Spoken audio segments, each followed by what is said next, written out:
TikTok, time to rock. Good evening, good morning, good afternoon to everyone who's watching from all over the world. So this would be this afternoon where I'm at. So this is evening for you guys, right? Yep. Sure is. Yep. TikTok, time to rock. Whoa. My audio on there. See that? Amateur Good move. delay there. Amateur move. This is why I got to retire, man. This is why I just got to give up on YouTube and go somewhere else. All right, ladies and gentlemen, we have the famous Bob the Builder with us. We have his partner in crime at Speaker's Corner, Chris, and we have Daniel Apologetics. And I'm sure if you follow the world of apologetics, you're familiar with some or all of these guys. So we actually have some stuff we want to talk about. We're going to talk about reasons not to believe in Islam, or reasons to believe that Muhammad's a false prophet, and we're kind of going to go around sharing some reasons. But before we get started, why don't we go around and you guys introduce yourselves for people who don't know you? So, Bob. Okay, so I'm all right. Thank you. Thank you very much for having us on. It's been great sharing the stage with you for the last couple of live streams that we've done, and I'm very grateful. Exciting things for you. I'm an evangelist based here in London. I do a lot of work at Speaker's Corner, which is where most people know me. But then I also do evangelism away from the corner, on the internet, on the telephone, and in person. And yeah, I'm connected to a channel called Soko Films, but I've also got my own channel, which is Bob of Speaker's Corner. Is that intro enough? Yeah, I've been, like, before I knew who you were, I always heard people talking about Bob the Builder. So how long you been? You must have been out there for like at least 9 or 10 years or so. You've been out there for a while that I've been hearing about you. Yeah, for about 6 years. I've been doing it for 6 years, and you know, I'm slowly moving into doing it full time. And yeah, I got given the tag Bob the Builder. Bob the Destroyer never caught on, and yeah. So, but I'm just thinking of all those, you know, young mums who are looking for Bob the Builder cartoons to put their little children in front of. And I'm trying to spare them, so I'm trying to give myself a different tag. So I'm trying to go by Bob of Speaker's Corner. Oh, okay. We'll separate myself from that cartoon, and for the sake of all those mothers that need a 20-minute break from looking after their babies. So, ladies and gentlemen, he said he's going to switch that to Bob of Speaker's Corner. But if anyone has an even cooler nickname that they can think of, because everyone's posting he can fix it right now, but where do I see the chat? Someone put Bobzilla. Yes, that was another one that was another early one that never caught on. Bobzilla. Bobzilla, yeah. Nice. All right, and then we have Daniel Apologetics. Yeah. So I'm originally from Norway, but I live in Slovakia, and I found David Wood maybe 7 years ago, and that led me into like 4 years of Islamic studies. I started a channel 2 years ago, and I upload every week like 5-minute videos most of the times. Maybe 50% of my content, 50% of my content is on Islam, and the other half on atheism and theology, defending the resurrection of Jesus and the New Testament. I found that it was hard for me to evangelize in Slovakia because I don't speak the language, because I speak 5 other languages and I don't have room for more. And did you say you speak 5 languages? Yes. I work as a translator. So Yeah, and I'm trying to evangelize in Slovakia, but it's very hard because I don't have room for more languages in my head, so it goes very slow. So I started a channel to preach to YouTube and 2 billion people, and when I'm in Norway, I speak at some events and churches on apologetics, and now I'm trying to I'm working on a theodicy to gratuitous evil for a book publisher in Norway, and then I hope to get that translated to Slovakia so I can hand out booklets and stuff here. And I will of course make it all for free online, ebooks and video, PDF, whatever. And yeah, and maybe next year I will dive into divine hiddenness. And yes, but I like speaking about Islam because I love Muslims, and but I think they're being deceived. And when I'm talking and criticizing Islam, I'm not talking about necessarily the friendly Muslim neighbors, but more the Davagandists, and yeah. And yeah, that's interesting that you're that you've taken an interest in Islam, because the topics you're talking about, divine hiddenness and the problem of evil and so on. Over here in the U.S., almost everyone who goes into apologetics starts dealing with those issues that are geared towards atheism and leaving Islam aside. Even though you're talking about 1.6, 1.8 billion people, so good to have you on board. All right, then we have Chris. Now, I think I heard about you most recently. I can imagine, yeah. Yeah, my name's Chris. I'm Chris of Speaker's Corner. I started going to Speaker's Corner probably about a year ago, or coming up to a year ago now. I first got into apologetics when I became a Christian. I think that was, how long ago was that? Like 13 years ago or something. But I never actually saw it from an Islamic perspective. It wasn't apologetics against Islam. It was apologetics against atheism, against agnosticism. And what happened was, I think I found your channel, David, I think as far back as 2010, but I didn't actually watch it for any kind of study. I actually watched it just because it was entertaining. And I actually enjoyed your atheist content more than I did your Islamic content at the time. But then eventually, I think in about 2015, I found Jay Smith, and I heard his sort of revisionist views on Islam, and that captivated me. I couldn't believe there was a religion that had so little study into it, that people just didn't really know about its history anywhere near as much as they knew about the Christian history. So that captivated me. I started to look into that. I was reading tons and tons. And then, of course, I found his work at Speaker's Corner. And so I started to watch all the YouTube channels, Soko Films, DCCI, Hutton's channel.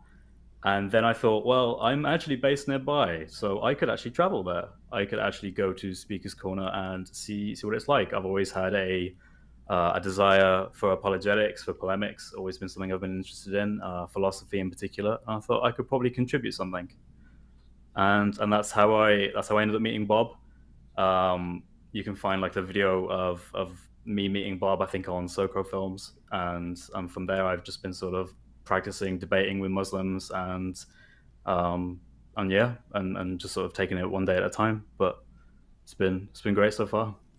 Well, that's cool stuff. You guys probably have the best training ground in the world over there as far as debating. I would definitely agree with that. Definitely agree with that. And I should just say, Jay Smith was the man that inspired me to get into this kind of evangelism as well. Yeah, he's seems to have pioneered the Speaker's Corner. Like, I mean, it's like I went on YouTube, and some other people picked up on, hey, we could do this on YouTube, but long before that, Jay Smith was at Speaker's Corner, and then inspiring other people to say, hey, I could do that too. In fact, Nabil and I, this is funny. Nabil and I visited there because we were having some debates in the UK. So this, I don't even remember when this was, 2008 maybe, something like that. And so we went over there, and we went to Speaker's Corner, and we're hanging out, and you could of course hear Jay over there. And but me and Nabil were hanging out with the Muslims because we're sort of going around with them, and then in between debates and so on. And one of the Muslims came up and said, he has a jinn that lives in his throat, man. I was like, what? He goes, he has a jinn that lives in his throat. It gives him this power to speak. Like, what are you talking about, man? He goes, look, we show up to the corner. It doesn't matter where he is. We set up on the opposite side of the corner from him, and we still hear nothing but him the entire time you're talking. And so he has a jinn. I'm like, you guys are attributing this to supernatural. How he did it for 20 odd years, I don't know. Like, I've damaged my voice box trying to do it in 6. So like I don't know how. Yeah, maybe there was a jinn inside, you know, like a special grace. Yeah, I really like seeing the and people don't realize how kind of what that does to you, because if you're not used to yelling over a crowd, my voice stripped out in like 2 minutes, and then I'd have to pause, and then and then I'm speaking, but my voice is cracking, and so on, and so I guess it gets better over time, but yeah, anyway, kind of fun. All right, so we're going to talk about reasons Muhammad's a false prophet, or reasons that Islam is false, and we're sort of we'll just go around tossing in reasons until we have a pretty big bunch of them. So, Bob, how about we start with you, and then I guess I'll go counterclockwise here. So I want to start off by just sort of framing the argument a bit. The Quran makes the claim that if it were from any other than Allah, they, meaning the Christians and the Jews, would find many contradictions therein, or many discrepancies therein, or many errors therein. So it sort of lays down a test, an acid test, by which we can assess whether the Quran is actually from Allah. And that's about whether it's got contradictions. And so the first reason why Muslims can safely leave Islam is because it is a book absolutely replete with contradictions at every conceivable level. So it's got contradictions, and I'm just going to give some examples. It contradicts science, for instance.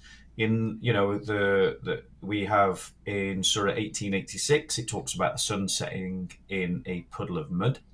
And, there's a corresponding hadith of Muhammad riding with a companion. And he asks his companion, where does the sun set? And the companion says, I don't know, but you would know, Muhammad.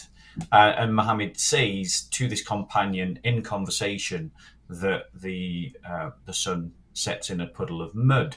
So obviously he understood it to be literal, not metaphorical, as Muslim da'i try to convince people today. The Quran describes the earth as being flat in Surah 15:19. And what's interesting about this is that there is a hadith, and unfortunately I didn't get time to find it. There's a hadith where Muhammad, or one of his companions, asks a girl, where is Allah? And she just points up like that. She just points up. And then Muhammad approves of this idea. And the thing is, when you consider Sharia law and the idea of the sun setting and that describing the times that one begins fast and one settles fast based upon telling light from dark as the sun rises, it was assumed in the Quran, and it was assumed in Islam, that the world was the same the world over. So evidently these people did not know that the world was round, or at least the people that authored the Quran. Obviously, Muslims encountered Greek philosophy, and they very quickly dropped the idea of a flat earth. But Muhammad himself, or at least the author of the Quran, whoever that might be, believed that the earth was flat. You have other scientific contradictions, such as in Surah 23:12-14. You've got a description of embryology, which is just completely wrong. It describes the idea that flesh comes after the bones, so that bones come before flesh. that it has a sequential system of embryology that doesn't fit the science. So I just want to give. I just want to have a look at some. Bear with us 1 second. No problem. So you've got this idea of bones clothing flesh, which is in the Quran. However, the mesoderm, and that's why I needed to look at some notes, because obviously I'm not a doctor, but mesoderm in the middle of, is it like in the middle of 3 layers of the early embryo? Yeah, endoderm, ectoderm, mesoderm. There you go, the mesoderm. It's talking about the middle, and this goes on to form a series of blocks called somites, and these go on to form the spinal cord that leads to the brain, and you've got this basically to a cartilage that develops, but it develops, and this is the important part. It develops along with muscle tissue. They develop at identically the same time. There's not a sequential stage. And there's good reasons to think that Muhammad was basically taking information that he was current in his own age, even that predates him, like, Greek medical treatise, like from Galen, that talks about embryology in a sequential way, describing the formation of statues where the skeletal structure is formed and then the clay is put on top. And he was using that to explain the stages of embryology. And so there's nothing miraculous about it, but, Muslims sell it as a miracle. So we've got scientific contradictions in the Quran. So that's the first reason. The other reason is that the Quran also contradicts history. The first and most important for us as Christians is obviously the crucifixion of our Lord. Now, if we can't know that Jesus Christ was crucified in history, we can't know anything about history at all. It's one of the most clearly established facts. It's talked about in multiple independent sources in the New Testament, as well as outside of the New Testament, including Roman and Hebrew historians. The Quran's claim that Christ wasn't crucified, which we find in Surah Al-Nisa, simply contradicts all available evidence, which is closer to the time, closer to the context, within the same period of the events. And if we're going to just dismiss the clear testimony of history, then we can't know anything about any history, not just Christian history, but Roman history, and that also includes Islamic history as well. The evidence is clear: Christ is crucified, and the Quran contradicts this, and that evidence, as I say, is both biblical and extra-biblical. The Quran in Surah 20:87 talks about Samaritans before Samaritans ever existed. They were a later group, but the Quran puts them further back in history than they actually appear. And this obviously is a problem. It means that the author of the Quran didn't know about the origins of the Samaritans. It talks about a mosque in Surah 17, Ayah 1. Obviously, mosques were something that were created and are a part of the Islamic worldview. They're not part of previous cultures or previous religions who didn't have a concept of mosque, and certainly didn't have any buildings that would have been described as mosques. The Quran also says that Christians believe in 3 gods in Surah 5:73.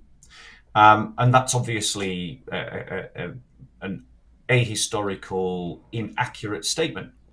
So, I've briefly nipped through because these are all examples to the same, and each one is worthy of a presentation. But essentially what we've got here is an argument of contradiction. The Quran claims that it is free from contradiction and error, and it says that if it isn't from Allah. And what we've seen are multiple examples of where the Quran contradicts science, where the Quran contradicts history. And finally, it even contradicts itself. The Quran is very clear. Shirk is unforgivable. That is the idea of associating partners with Allah. But yet the Quran also has the story of Moses and the early Israelites. When Moses is up the mountain, the Israelites down at the bottom commit shirk. They worship a false god, and yet Allah turns to them in forgiveness. So it even contradicts itself. There's contradictory stories with regards to the story of Adam and Eve, but we'll come back to that later. So the list of contradictions is just endless. And if the Quran is so riddled with contradictions, it's clearly not from God. Yeah, that's it. Ladies and gentlemen, that is an example of how to give a reason and turn it into 37 reasons. Sorry, yeah, that was one reason with examples no, I know. to the same. Wait, I know. I get where you're coming. It's like I can say because Muhammad was a pervert, and then give like 30 different examples of examples of his perversion. Yeah, sorry. I'll be brief for next time. I hope. No, you're good. You're good. I was just messing with you. On the point though of the way you put it, if we can't know that Jesus was crucified, then we can't trust anything from history. It's also interesting when you're thinking about the people who witnessed it, because supposedly Allah is tricking everyone into believing this. And what that would mean is you can't even believe what you see with your eyes when you're dealing with this God, right? You can't believe what you're seeing right in front of your face because he's tricking you. I think that might be one of my reasons if no one else touches it. But let's go on to Daniel Apologetics. By the way, everyone, the links to their channels are in the description box. So I'll point that out a few times as we go along. But anytime you want more information from these guys, you'll find it on their channels. All right, Daniel. All right, so I'll give one big reason why I don't believe Islam is true. And it goes to miracles ascribed to Muhammad 150 to 200 years after his death in the Muslim traditions. And in the Quran itself, there are dozens of passages where Muhammad refuses to do miracles. And the Quran is the verbatim word, an eternal word from Allah. Muhammad is innama, a plain warner. And innama, meaning contextually in Arabic, a strong only, or indeed solely.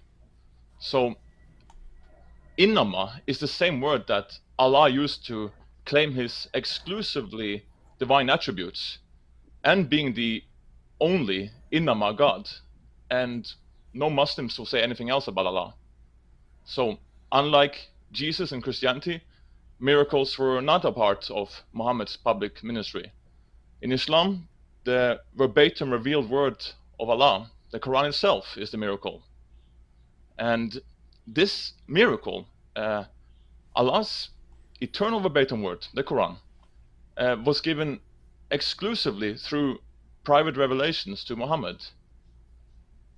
Which brings me to the conclusion that Muslims that lived with Muhammad in the 7th century and today, 1400 years later, in 2022, are bound to take the words of a man running out of a cave 600 years after Jesus completely at face value and completely at blind faith.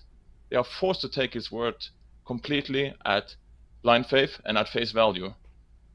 And as a smart, handsome man, at least that's what my wife and mommy says, when taking a deep dive into Muhammad's life and Islamic theology, I'm out. And as an evidentialist, I'm beyond out. And we barely scratched the surface here. And what we can say is you're the handsomest one here in this conversation. Say more. I think that's true. I think we'll all acknowledge that one. Yes. So Muhammad not being confirmed with miracles, and you can actually, and you touched on some of this, but you could actually break that down into multiple categories. So you have the Muhammad not being confirmed with miracles, not being able to perform miracles, But then you have all his followers lying about his miracles later on, more than a century afterwards, and they're making up stories. So you got the biggest bunch of liars in the world, who are the people who are telling you about this stuff. Then it's in the Quran, you've got Allah's explanations for why Muhammad couldn't perform miracles, which are incredibly stupid. And so, yeah, we can break that down into a bunch. And then what you were touching on of hey, you have to believe this guy no matter what. So the one guy you're going to believe one guy, and that one guy couldn't perform any miracles, and you're going to believe him over everyone else. And that's just, that's some wild stuff there. All right, now we are to Chris. Now, Chris, you've already heard a ton of reasons Muhammad can't be a prophet, or a bunch of reasons not to believe in Muhammad. Are we out of reasons, or are there more? Oh no, we have a lot more reasons. Okay. I think for me, what I always find is, so coming from like apologetics background with the moral argument, I always found that quite convincing for God's existence. So I always kind of frame things from, well, what is the Islamic version of this? In other words, what are they actually asking me to believe if I were to become a Muslim? And really, I think it would be something like, okay, they would say the same theistic argument for objective morality. They would say that what we experience as right and wrong really is true. However, it's not just objectively true, it's also the fact that you have to look towards a 54-year-old man who had sex with a 9-year-old girl as the ultimate moral example for you to follow. And that for me is something I do not in any way think is conceivably possible. I don't think that's true. And I think that would be a mountain to ever overcome. And I think it doesn't just stop there. I think it permeates all of Islam, because the more you speak to people, the more I speak to people at Speaker's Corner, no matter how well-intentioned they might be in their mind, the amount of lies that have to be told to defend Islam, in terms of even just this question about what Muhammad did with Aisha, there is an entire minefield of different replies, each that contradict each other, as a desperate attempt to try to get out of this. And when you talk to people who are of knowledge, you talk to imams, da'is, sheikhs, whoever it might be, it's just a game of trying to obfuscate the truth. It's not about getting to the truth. It's not about being honest with sources. It's not about telling you up front what they believe, but rather it's about hiding information away. It's a very sort of esoteric religion. They have different levels, and at the lowest level, you don't even know about Aisha. You don't even know about these things. You don't know about his adopted son, nothing like that. But then as you go up the levels, you start to introduce these really weird stories that try and explain it, but they just don't. Instead, they end up looking ridiculous to any outsider. Anyone who looks in can say, there's no way that's true. That sounds absolutely insane. And yet they'll look at you with a straight face and they'll tell you that it's true. And I think for me, it's those lies that have to be told to explain Islam. That for me, it's probably the biggest reason. Just as someone who wants to know, like, how on earth would you ever see something like that? And they just have to lie to make it sound more palatable. And so you have what you started with. You could put that into a logical form, like modus tollens or something, and something like, if Islam is true, then Muhammad is the pattern of conduct for mankind. But premise 2, Muhammad can't be the pattern of conduct for mankind, and therefore Islam is false. And then because Muhammad is supposedly the pattern of conduct, it's different for us, right? We can look at David and say, hey, look what he did. That was messed up there. We can view them as sinners, and we believe that God takes and uses really messed up people. But by Allah giving Muhammad that stamp of approval there, now they're like you said, now they're stuck with this stuff, and they just have to lie about it, because they can't say, what are you talking about? He's messed up. Yeah, you end up going in like a cycle, because you end up starting saying, okay, in your Quran it says that Muhammad is a great example for the Ummah. So you start off with that. You say, do you believe that? Almost always I'll say yes. And then you say, okay, here are 20 different things I'm about to bring up that explain, that talk about Muhammad's behavior. I want to go through each one of these, and I want you to say that you agree that this is the example for all of the Ummah to follow. And you just sort of watch the mental gymnastics take place in real time. Mm-hmm. And it's kind of sad in a way. I mean, I wish it wasn't true. I wish they just become Christian and come to Christ instead. But obviously, like we have nothing like that in our religion. I mean, it just, even the comparison is just hard to justify.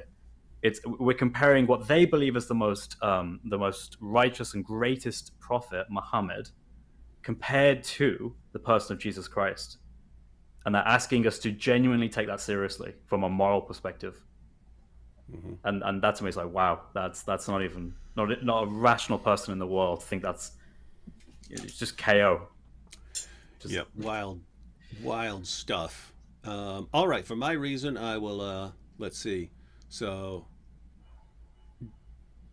this in a different direction, but sort of related to a point that Daniel brought up with, you have to believe everything Muhammad says, and you have to believe him more than anyone else. And he's the one guy who couldn't perform miracles. But in addition to that, on this issue of him being the one guy you have to listen to, because Muslims will say, no, we believe in all of them, but they don't believe in all of them. They believe in what one guy said about all of them. So they're still believing in just one guy.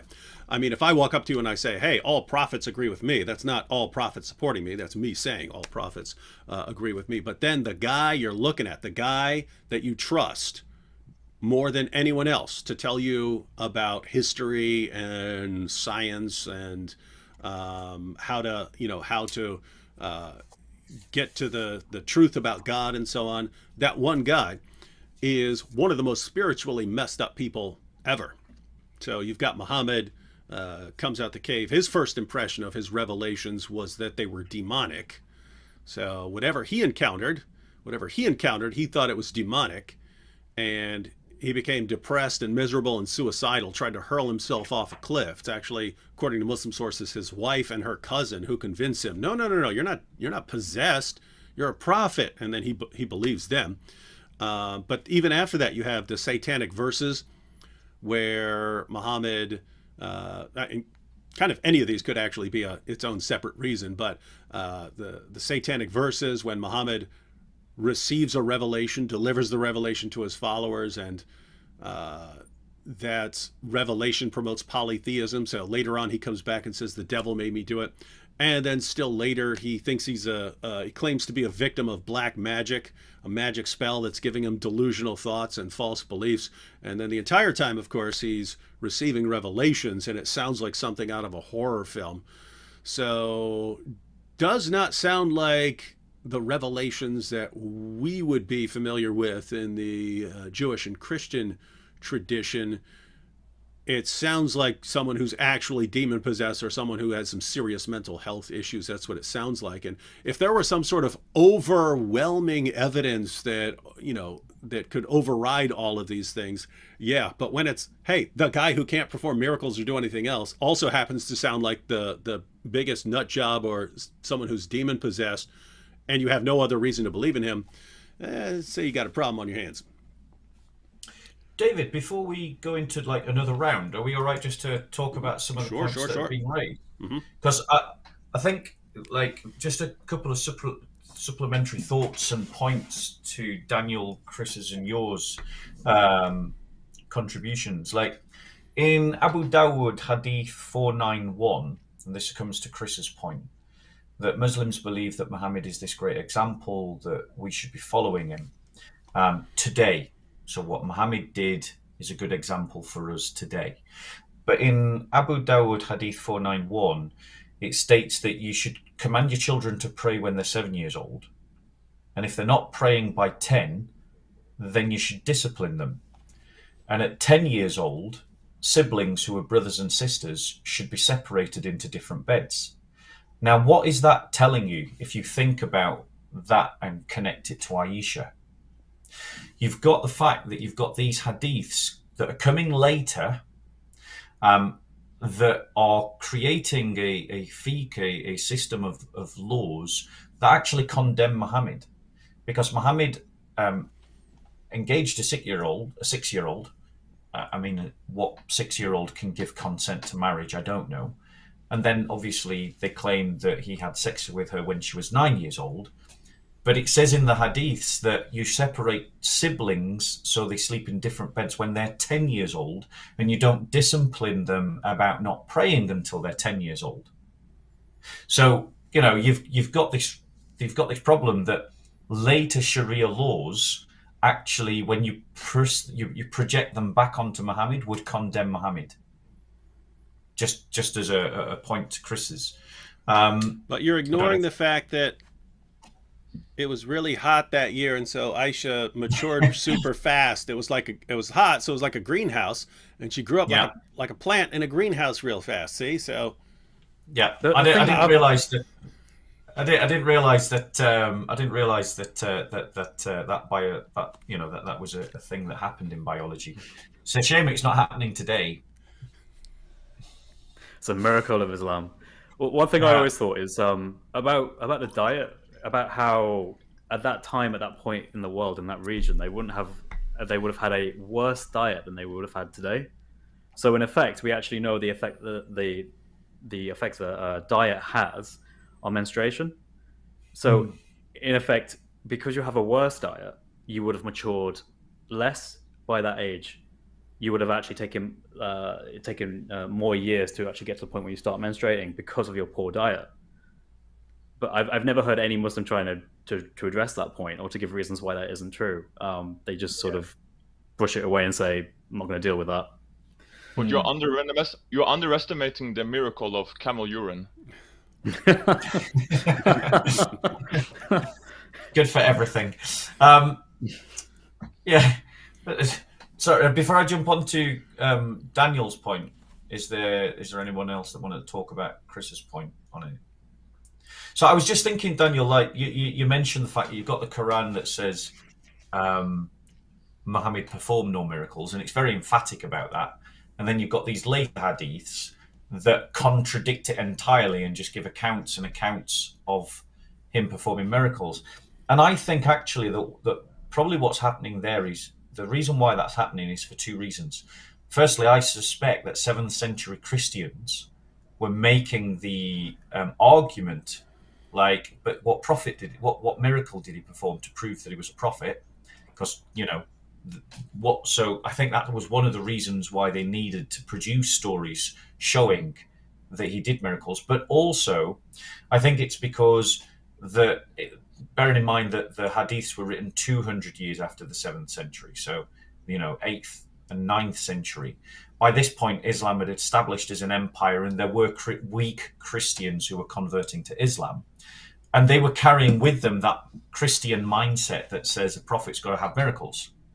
And so you had this double impetus for the Muslim community to create hadiths showing that Muhammad had miracles. One, weak Christians coming into Islam wanting to see their prophet do miracles. And two, strong Christians criticizing Islam, saying, where's all the miracles? And I think when you look at hadith sources, they seem to get massaged as to what's reliable and unreliable based upon the kind of criticisms that are being made against Islam, which is why the hadiths about Aisha are now becoming questionable, despite being sahih for 1400 years. And isn't it interesting that the solution for everything is lying? If it's Muhammad's moral problems and so on, what's the solution? Well, we'll lie about that stuff. But if it's any of these other issues as well, Muhammad couldn't perform miracles. Well, let's lie about it.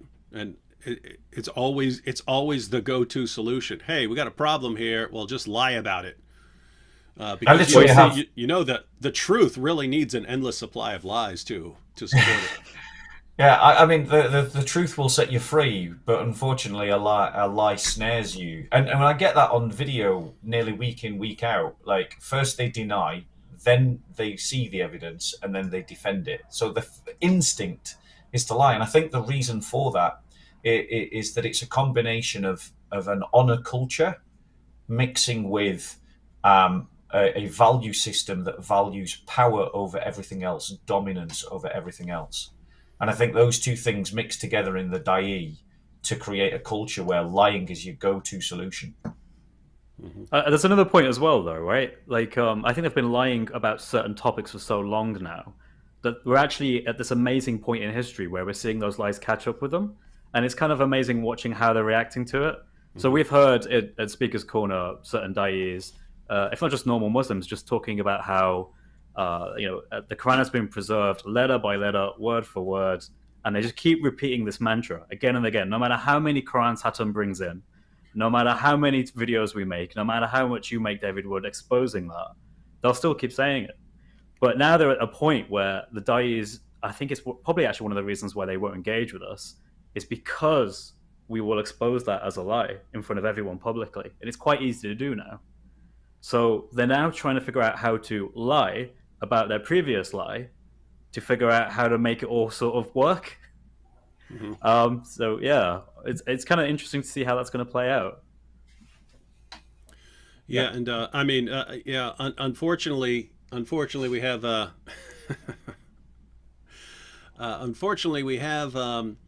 we have video clips of what they've been saying for a long time. I've got Yasser Qadi on video from back in the day saying that from the time of Uthman down to the present, not one letter's difference between any two Qurans.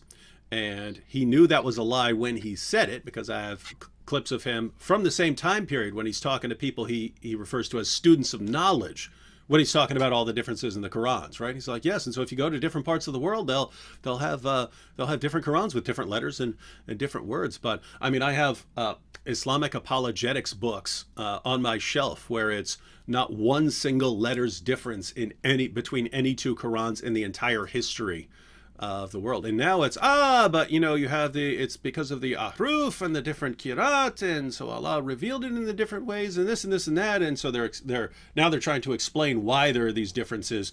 But it gets pretty funny saying one Quran, and yet you have clearly different Qurans. Meanwhile, they're attacking the doctrine of the Trinity, right? For, saying that God is one in one way, more than one in another way. But they've got a Quran that's one in one way, more than one in some other way. And yep, there are definitely some holes in the narrative there. Did you not go to the maths class that said 1 + 1 + 1 + 1 + 1 + 1 + 1 = 1?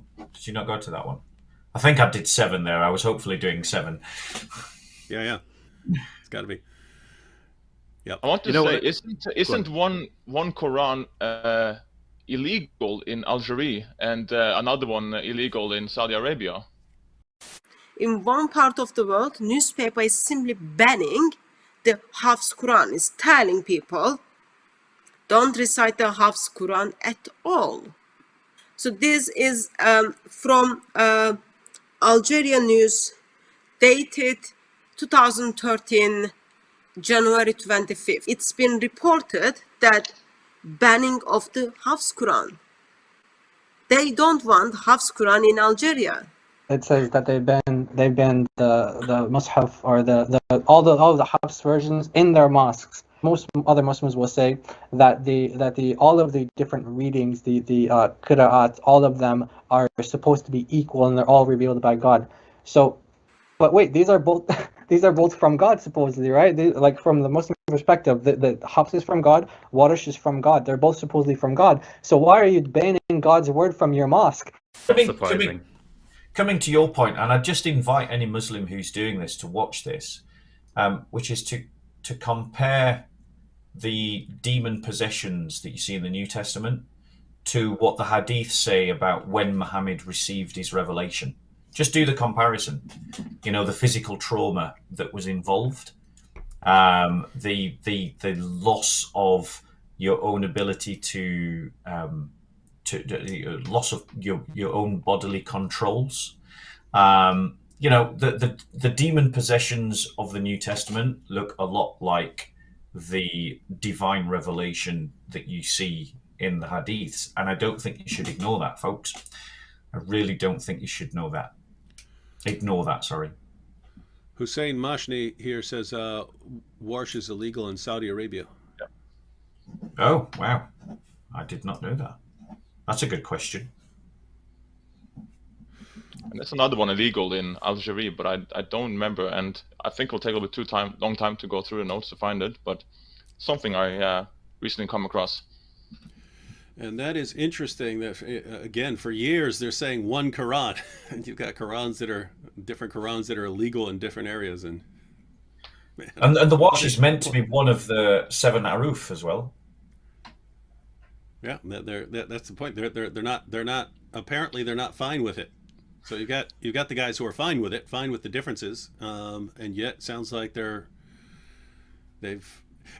they've absorbed the idea that there can only be one Quran, but that means they have to eliminate all the others, and they're not cool with the differences. Which, I mean, notice that's parallel to Uthman's view. So even if you wanted to grant there were these different ahruf, and however you want to interpret that, it's not going to make sense if you try to say dialects or something like that. It's not going to fit with what we know, because even guys who spoke the same dialect were using were fighting, quoting things differently and fighting over it and so on. So it doesn't make sense that it was dialects.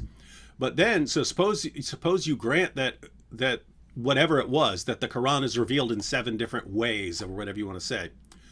Well, great. What gives Uthman the right to just burn 6 of the 7?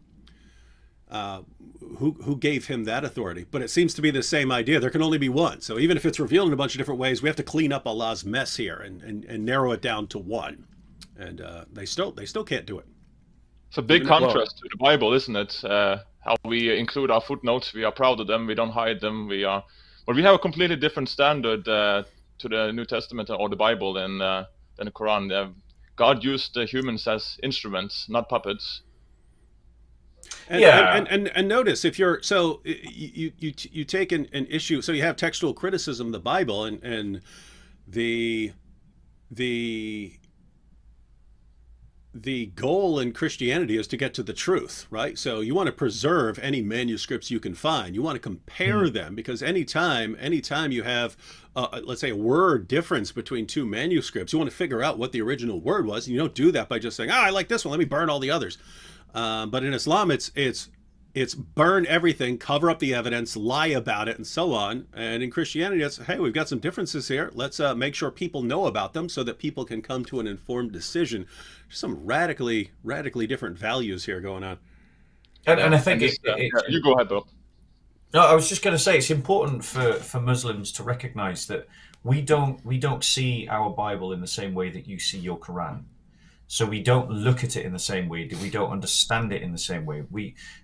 For us, the word of God would be the person of Jesus Christ, not the Bible in that sense.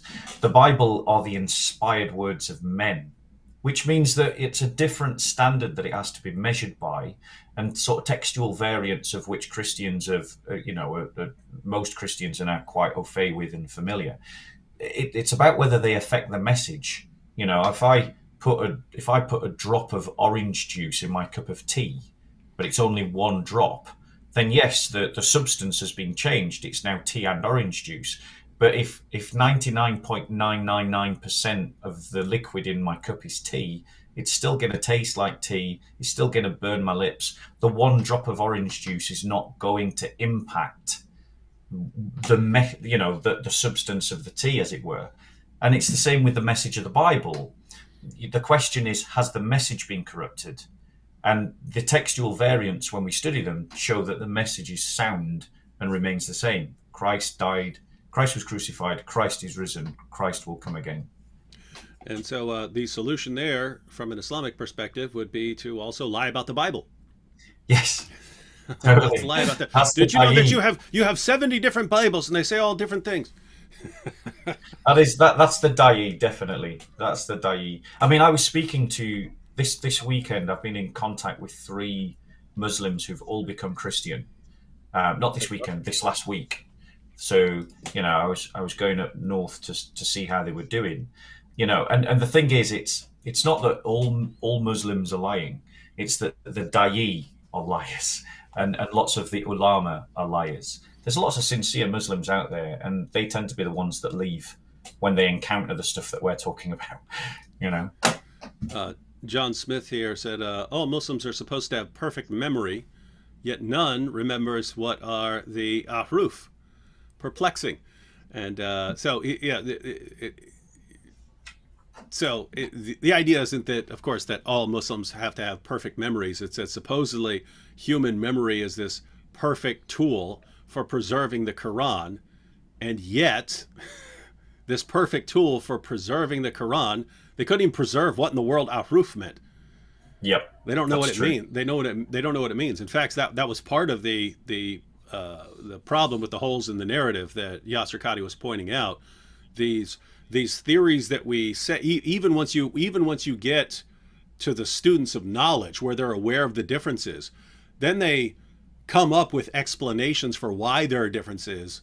But when you do a deep dive, as he says, then you find out it just doesn't work. None of these explanations work. And so you'd think that when Muhammad says, the Quran was revealed as these 7 ahruf or whatever number you want to come up with, someone would have some clue about what that means. The most common explanation, dialects, doesn't even work with the most basic data we know about these differences and so on. And so, got to keep lying. And when the Quran was, if you believe the hadiths, when the Quran was at risk of being lost, their instinct was to write it down, not to set up a memorization camp, but to go and look for the literature and to create a manuscript. So obviously they didn't have that same confidence in the ability to just remember, as Leighton Dayi would claim that they did. Do you want to do a round 2? Yeah, let's go around 2. I just thought that was that's kind of a funny point with the hey, how matter of fact, I mean, what it looks like at the earliest level was that the Quran is supposed to be something that's memorized and recited, and it seems like the even in the hadiths where it talks about them writing things down on leaves or on shoulder blades, flat stones, and they're writing things down, it seems like these were just aids to memory, like, hey, let's jot this down so that I can go back to my tent and then memorize it. And then yes, once these guys start getting killed in battle and they're losing parts of the Quran, then it's, oh my goodness, this was really stupid. It's a really stupid way to preserve a book. Can we actually get a real book here? And so it kind of backfired on them. Yeah, and for those that need to know where you can find that, you look in Sahih al-Bukhari. All right, so back to Bob for round 2. Okay, so round 2, which is that if you read carefully the Quran in places like Surah 6:25 and Surah 8:31 and a whole bunch of other places, but I don't want to give endless examples, Allah says that the accusers of Muhammad accuse him of retelling tales that he's heard, that the people have heard before. So in other words, Muhammad tells a tale, the people go, oh, we heard this from the Jews, or we heard this from the Christians, or we heard this from, these are known to our forefathers and our forefathers' forefathers. These are old stories, you're just rehashing them. Now, that's an interesting observation that Allah has, given the fact that in the 20th and 21st century, we've got access to loads of ancient literature, which we can compare to the Quran.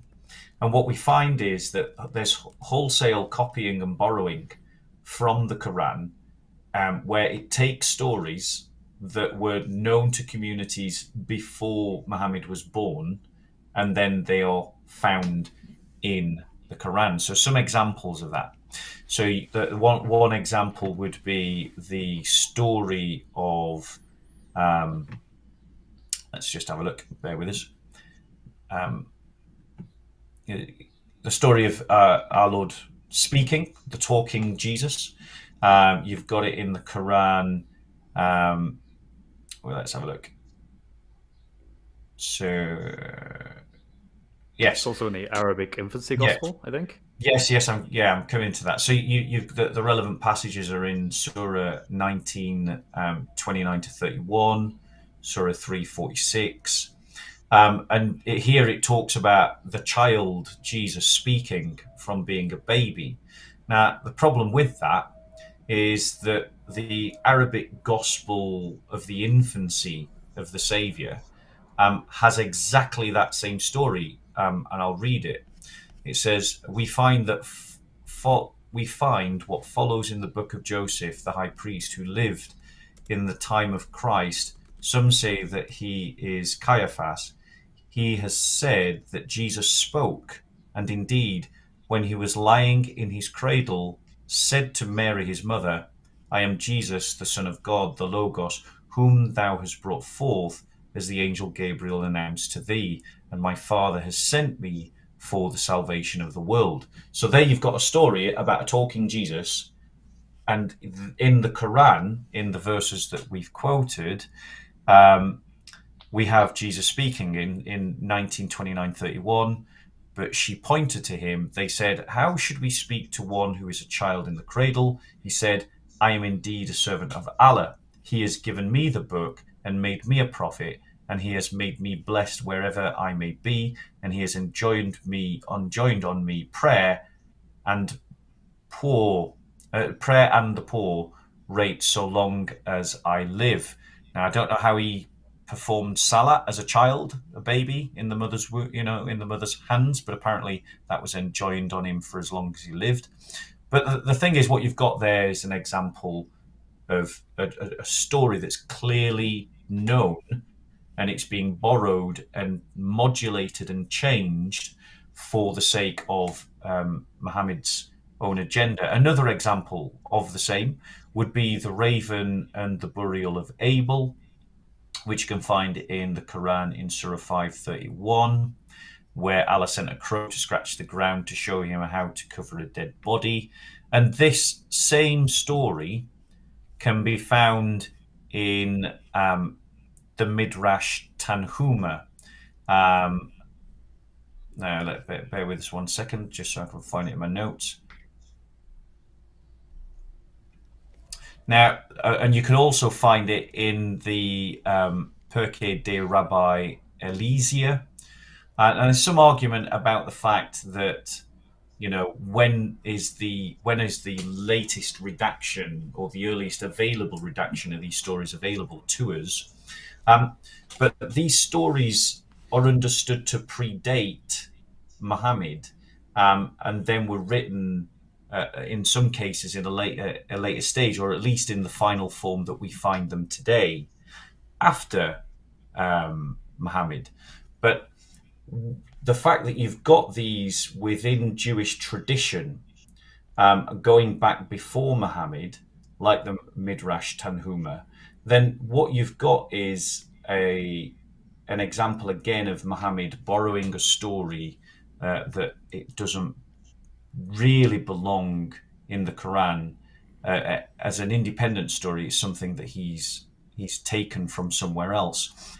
Another example to the same would be the fact that Satan, or Iblis as Muslims know him, in Quran 7:11-18 and 15:28-35, refuses to prostrate to Adam and Eve.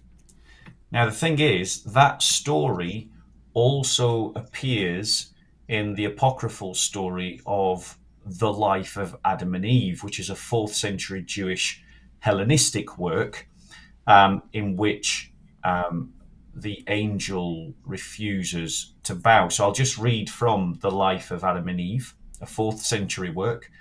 And with a heavy sigh, the devil spoke, O Adam, all my hostility, envy, and sorrow is for thee, since it is for thee that I have been expelled from my glory, which I possessed in the heaven in the midst of the angels, and for thee was I cast out in the earth. Adam answered, What dost thou tell me?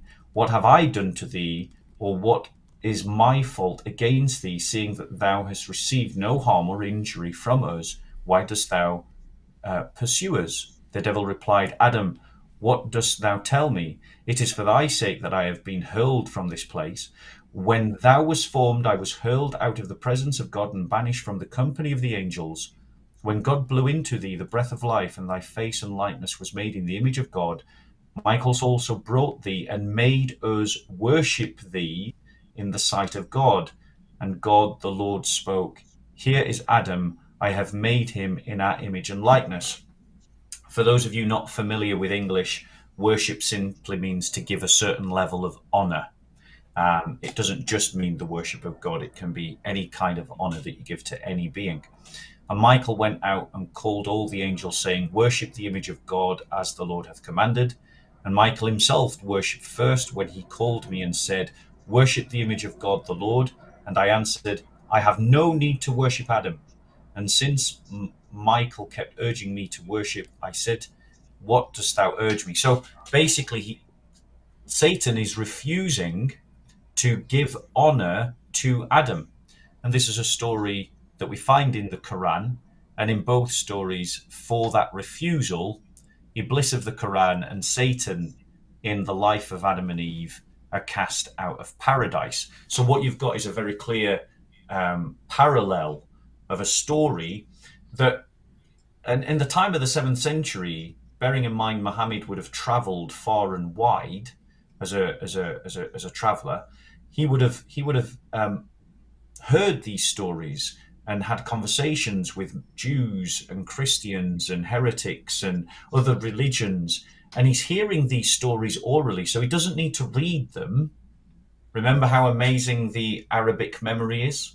So he remembers these stories and then he regurgitates them. But then the Arabs that hear the story say, "We've heard these stories before." So this is a demonstration of why the Quran is false, and it's a very good reason why Muslims should abandon Islam. Sorry, I know I tend to go on a bit. I just wanted to make sure I made my point. No, you're good. And I think it's this another example of an area where you can make the point, and then you can make multiple points, multiple further points out of it. Like one of the interesting things is that some of the stuff that Muhammad was stealing just doesn't make sense in an Islamic context, because I mean, if something like shirk is the worst possible sin, then you shouldn't be bowing down to Adam, right? I mean, you shouldn't even give a hint that you're bowing down to Adam the way you would bow down to God, and yet everyone bows down except Satan. So notice, like the one guy who's the one faithful Muslim there says, "I'm not bowing down to a mere human being." And you can even interpret Satan's words in the Quran that way, right? Like he spoke with pride and said, he's just made out of clay, whereas I'm from fire. You don't have to interpret that as pride. It's wait a minute. He's made from something lower than I am. There's no way I'm supposed to be bowing down to something greater than me, not something that's lower than me, that's made out of something less than me. So no way. And then he's in trouble with Allah for saying, "No, I'm not bowing down to this guy made out of mud." And then on the issue of Muhammad clearly being familiar with these stories, you mentioned the story about Jesus speaking as a baby, and then in the gospel, the infancy of the Savior, the Arabic infancy gospel, right after, and you quoted this passage, but right after it says that Jesus was lying in his cradle and said to his mother, "I am Jesus," he says, "I am Jesus, the Son of God, the Logos." So what he says is that he's the Son of God. And then Islam copies the idea of the story that Jesus is speaking at as a baby. But then if you look at what the Islamic version is, so it has Jesus saying, instead of saying, "Hey, I'm the Son of God, the Logos," he says, "Peace on me the day I was born and the day I die and the day I shall be raised to life." And then it says, "Such was Jesus, son of Mary. This is a statement of the truth concerning which they doubt."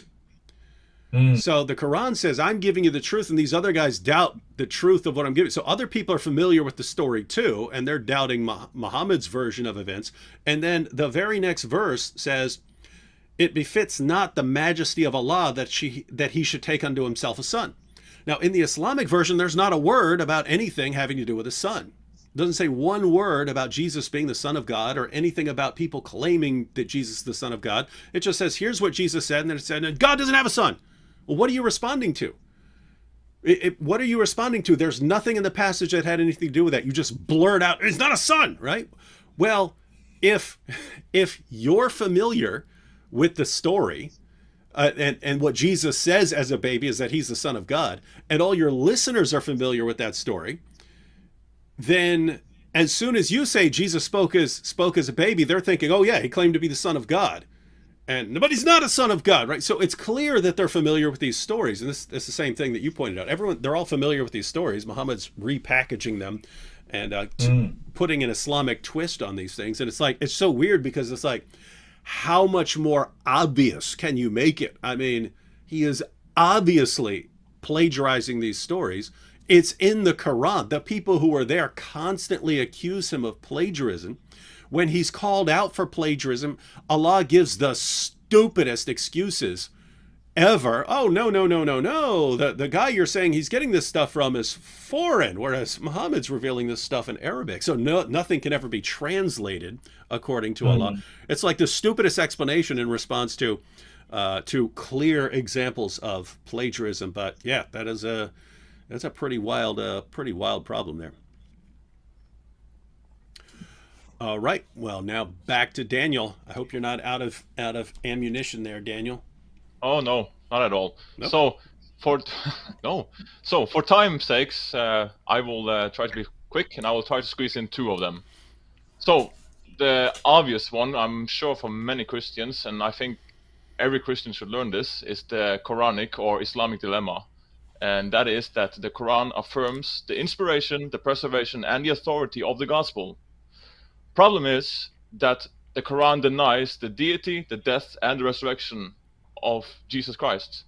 So the Quran contradicts the gospel on core theological points, and according to the Quran, nobody can mess with Allah's words as well. So we have a big problem there, and of course Muslim will respond with, well, they will just try and ignore parts of the argument and just respond with that the gospel is corrupted. Problem is that textual criticism shows that there is nowhere near the level of corruption that or changes that Muslim needs for making that argument. And it doesn't matter if you ask Dan Wallace, who will say that there's, or many others.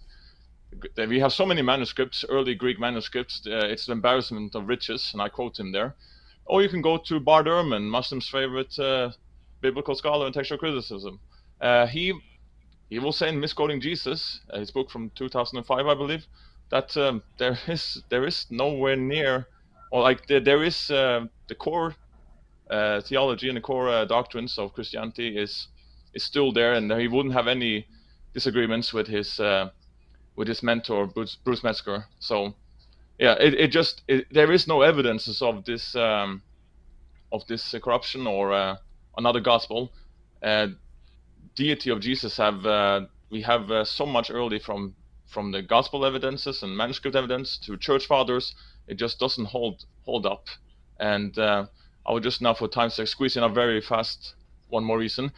I just have to say that I just agree with Aisha, Muhammad's child bride and mother of believers, because she says this is from Sahih Bukhari, and this is regarding Surah 33, ayat 51. And I was going to read the whole thing, but it takes a bit long. I think I can skip it. Basically, Muhammad is getting privileges from Allah to just have his ways with any woman that offer themselves to him. And to just go to the punchline, Aisha said to the Prophet, I feel your Lord hastens in fulfilling your wishes and desires. And yeah, I'm with Aisha on that one. This is exactly how I feel when I read. And this is just one story. I mean, we could touch on his marriage to, or taking the wife of his adopted son. Or we could go to that he's too shy, Muhammad is too shy to send his dinner guest away. So he gets Allah to intercede for him there also and have his back. So yeah, it's these really the eternal creator of the universe, the God. He do this to a guy in 7th century. And it's just one of many stones on the scale that tips it in that Islamic truth claims fails. And on the issue of the Quran affirming the inspiration, preservation, and authority of the Jewish and Christian scriptures while contradicting them on basic doctrines, notice the parallel there to the issue of miracles. You've got what Muhammad's going around claiming during his time, which is he can't perform miracles, and here are all the reasons he can't perform miracles. But later Muslims get called out on this, and the solution is to lie about it. Right? No, actually, he did perform all these miracles, and here's our paper that says it. Sorry, let the ink dry a little bit on this, story 200 years after the time of Muhammad. But it's we have to lie about it. But then the earliest generations of Muslims, because of what Allah revealed in the Quran and what Muhammad said, were totally convinced that Jews have the inspired, preserved, authoritative word of God. It's good as gold. That's why the Quran says Jews don't need Muhammad. They've got the Torah. And then Christians, the Quran doesn't say Christians you need to judge by the Quran. Surah 5 verse 47 orders Christians to judge by the gospel, which only makes sense if we have the preserved gospel. And so the earliest generations of Muslims, the position, which is the position of the Quran and Muhammad, is that Jews and Christians weren't properly following their scriptures. They're misrepresenting them in their speech because most people couldn't read. And so when we're speaking about our scriptures, we're misrepresenting them. That was the criticism. And so Allah's point is, hey, you need to stop listening to liars and go back to what your texts say and obey them. And until you obey them, you're in trouble with Allah. It's later generations of Muslims, the problem, they recognize the problem, it gets pointed out to them. And so the solution is, once again, to lie. We'll lie about what Islam says. We'll lie about what Allah and Muhammad say about the Torah and the gospel. And we'll lie about the history of the text of the Torah and the gospel. And it's just and this always come back to lies. Yeah, sorry, I'm just going to say that this is Sahih al-Bukhari 4788, so people can look that up, and it's not Daif, it's Sahih al-Bukhari. Right, back to Chris. Hi, so I actually want to jump on a little bit what we were just talking about regarding the preservation of the Injil and the Torah, and how the Quran affirms that there is indeed a preserved Torah and Injil at the time of Muhammad. Now, this is interesting because I think a really quick way of bringing out exactly how ridiculous this position is that Muslims have gotten themselves into through the da'is, telling lies, and ultimately it goes back for centuries holding to this narrative. But if you just ask them, was the Injil preserved at the time of Muhammad? And then say to them, if you say that it wasn't preserved at the time of Muhammad and it was already corrupted, then Muhammad came and confirmed a corrupted Injil, and hence is a false prophet. If you say that actually, no, it was preserved at that time and was corrupted later, then what they've now just done is they've now just given you the pathway to say, well, now we can look at manuscript evidence to confirm exactly whether or not Muhammad was lying. Either way, it's a sort of knockout blow. They have to pick one of those two horns, and they're going to be committing to either one of those two. And to this day, I haven't actually got a good answer from Muslims that I've been speaking to at Speaker's Corner. They don't know how to answer that question. They realize the dilemma and they sort of dance around it because there is no answer. And if I could make them focus on and address any one problem, that would probably be it. Guys, answer the questions here. I think just to say, the Assyrian church, the churches in the Middle East, they have their own copies of the Bible from the 7th century, so we can actually go to those churches and see what the Middle Eastern church was using in the 7th century. And the reality is, it poses no problems for the Christian narrative. It poses no problems for the Christian story, or for our trust in the text. But it causes a whole bunch of problems when you go to the 7th century texts of the Middle Eastern churches and then take on board what the Quran is saying, which is, it never accuses the text of being changed. It only ever accuses Christians of lying about the text. But that means, and it does affirm that the text is there. It just says, well, why don't you live by it? But we can see what it looked like. And that blows a massive hole in the entirety of the Islamic worldview, as well as centuries worth of Islamic polemic against the Christian faith. Yeah, just say one thing to that. We have Codex Vaticanicus and Codex Sinaiticus and Codex Alexandrinus, all from the 3rd and 4th century, and they are available in museums as well. Here in London. They basically have the entire 4 gospel accounts and more.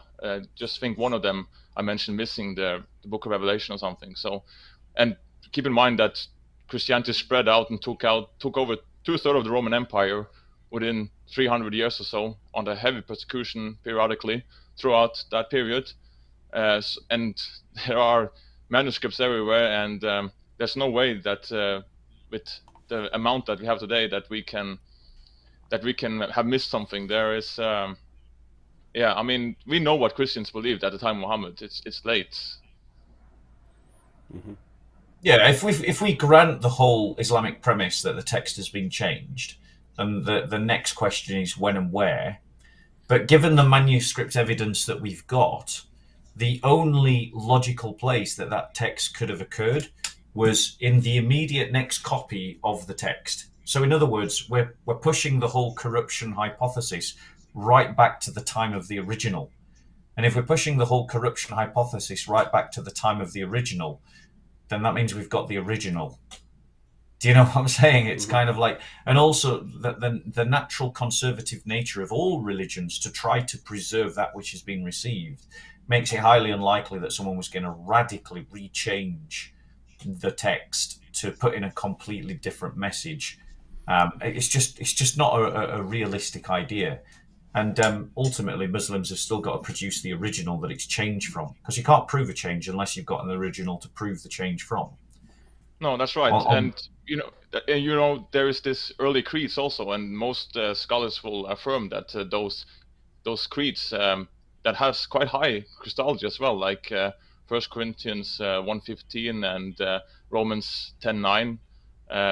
Like these creeds go back very early, and you will have all from Christian scholars saying this to atheist scholars saying this. Not that they are granting it, but they are early. They are within months to couple of years. So they contain the core doctrines, the deity, death, and resurrection of Jesus, and the salvation and all that. You know, this fish, this Jesus Christ, Savior, God's Son. This is in these early creeds, and how would you corrupt that? It's so heavy and so early. So no. Well, the other logic. Sorry, David. I don't know if you want to keep sitting on this point or move on, but go ahead. Yeah, I mean, is the fact that you know that Muslims say that Paul is responsible for the corruption. Well, we Christians accept Paul, so we don't believe that anything he wrote was corrupt. So if you're saying that Paul corrupted it, and we're saying we accept Paul, then we all agree we've got the original.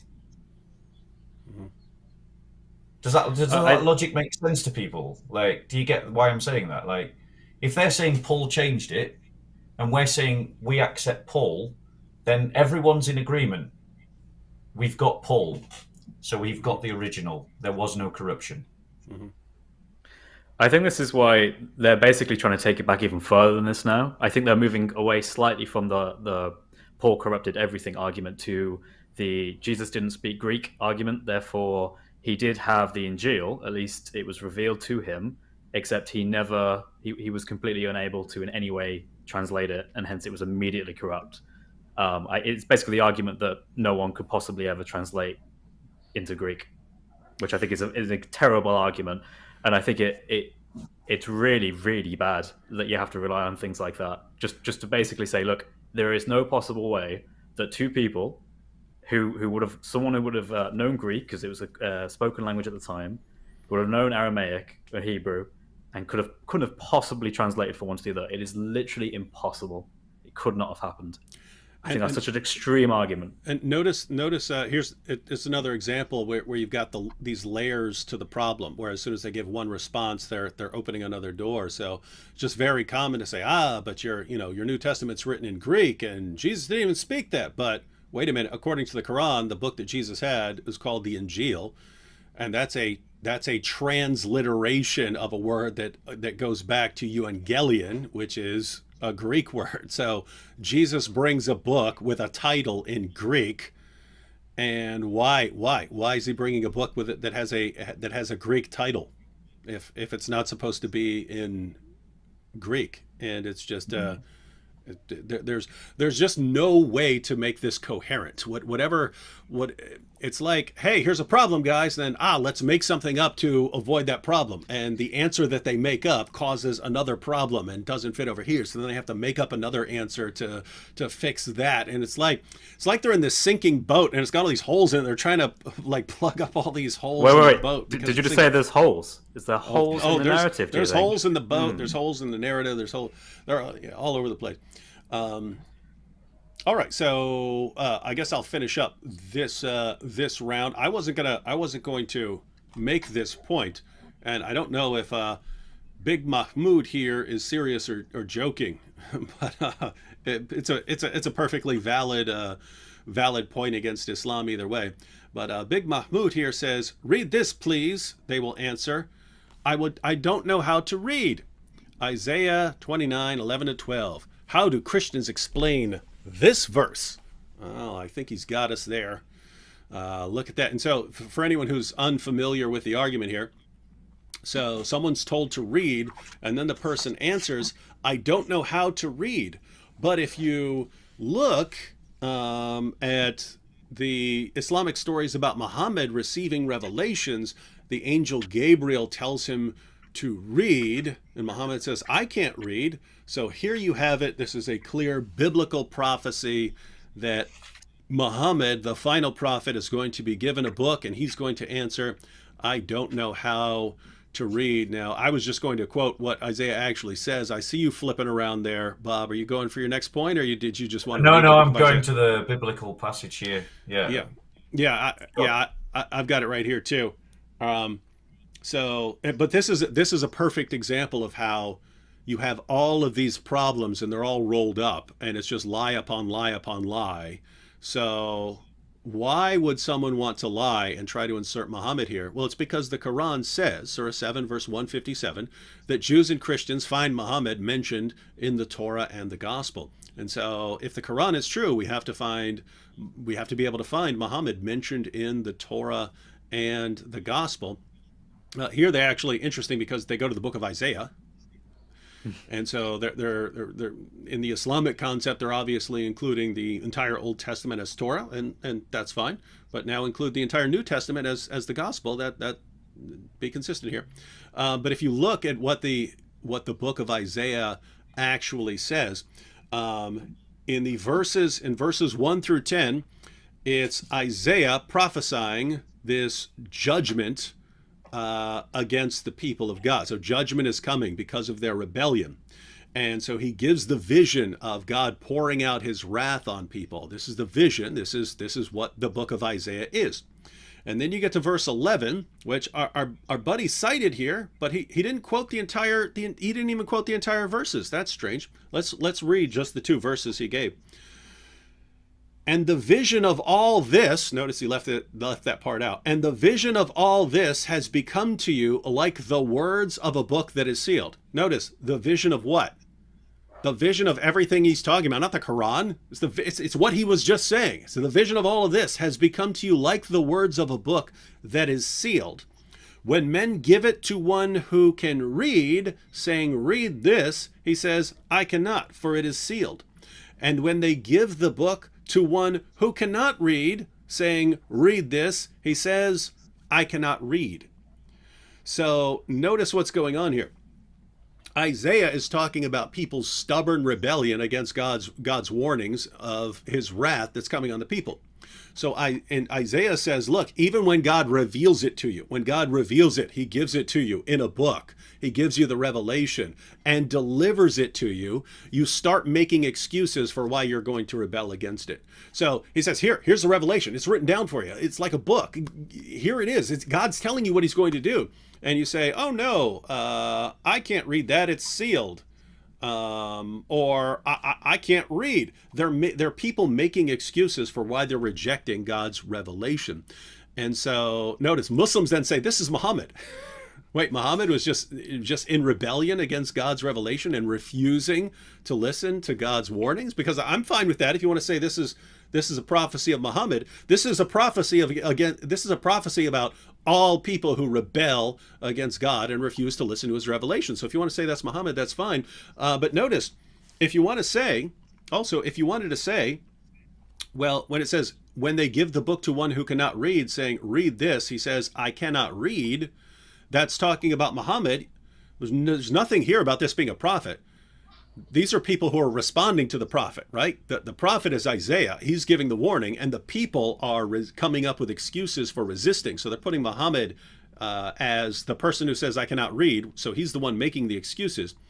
But notice they want to say that's about a prophet. Well, again, it doesn't say one word about this being a prophet who's refusing to listen to the words of the prophet.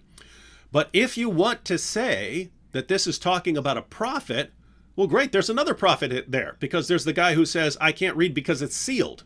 This is a person who is literate, but he's saying, I can't read that because it's sealed. So if one is a prophet, the other one would have to be a prophet, because you're saying that this passage is talking about prophets, right? Okay, so where's that prophet? Where's that prophet who says, I can't read, it's sealed? Where's that prophet at? Can I just say something to that, David? One second. He hasn't come yet? He hasn't come yet? So that prophet's still coming after Muhammad? Okay, then Islam is false. Thanks, everyone. Thanks, ladies and gentlemen. All right. Oh, that was beautiful. I just want to say something like a tip for Muslims, but also Christians in general. Use the acronym STOP. S, situation. T, type of literature. O, object. And P, is it prescriptive or descriptive? When you found that, like, there are no verses in the Bible. It's like a 500-plus-year-old invention. The same with chapters. It's just a little bit older, 200 years older. It's for navigation purposes. You have to read the whole thing in context. You have to read the whole chapter, read the whole book, and sometimes even more than books. It just doesn't. We don't have that. Again, we don't have that standard of scripture in Christianity. Yeah, and it's another example of this being problem upon problem upon problem upon problem, which is only solved in the Islamic mind by lie upon lie upon lie upon lie. So, hey, Muhammad's in the Bible. Well, according to the Bible, Muhammad's a false prophet. Not only is he a false prophet, he's the most obvious false prophet in history, according to the Bible. I mean, no one had the collection of characteristics of a false prophet that Muhammad had. Someone might have one or the other, but Muhammad had this massive collection of characteristics of a false prophet. So according to the book that Muhammad is appealing to to support his divine mission, he's a false prophet. And so, hey, wait a minute, we go to the Bible and it's filled with claims that make Muhammad a false prophet. What do we do? The Bible's been corrupted. So wait a minute, the book that is supposed to confirm him is a corrupt book. Very strange that he made that the criterion of his prophethood when it's a corrupt book. Very strange to say, hey, that false corrupt book says I'm a prophet. Okay, well, that would make you kind of a false prophet then wouldn't it, right? So you've got that. Then you've got the fact that in order to try to make sense of this, they'll go to passages and try to make them fit Muhammad. But then after 14 centuries, I mean, these are the best ones they come up with. And every last one, all you have to do is read the passage to say, hey, if you're saying that's about Muhammad, then great. Muhammad's a guy who's in stubborn rebellion against Allah. Oh, and if you're right, and this is talking about prophets, then there's another prophet here who's coming after Muhammad. And so Islam would be false for that reason. And just notice what they do. I mean, I understand a Muslim who hasn't read this passage hearing Zakir Naik say that this passage is about Muhammad, and I understand a Muslim believing, his apologist and thinking that his apologist speaks the truth. But two things there. One, how do you not then recognize that the guy you like, your Zakir Naik or whoever, is a complete liar as soon as we point out what the passage actually says? How do you not say, wait a minute, this guy's a liar? I need to go back and examine the foundations of my religion, because the guy I've been listening to, everything he says is a lie. So how do you not recognize that he's a liar when it's pointed out to you? And two, notice, I pointed out that a Muslim who simply heard that this is what the Bible says and that this confirms Muhammad, and he saw it on a website or something and hasn't read it, he may actually believe it. He may not be trying to lie. For the Muslims like Ahmed Deedat and Zakir Naik who actually read that passage, they are clearly lying. All you have to do is read this passage and say, wait a minute, if that's about Muhammad, then it's condemning Muhammad, because this passage is condemning people here. This is a condemnation. So if you're saying that's about Muhammad, that's clearly there. So people who have read it and then go to their followers and say, aha, this proves that Muhammad's a true prophet, they know they're lying. And we point out and show that they're lying. And for some reason, you'll still believe them and get mad at us for pointing out all the lies. What is this religion, man? What is the obsession with lies? And just the idea that lying is the greatest thing in the world. The more lies, the better. It's some strange stuff. I think we've got to understand why there is a need to find Muhammad in the Bible.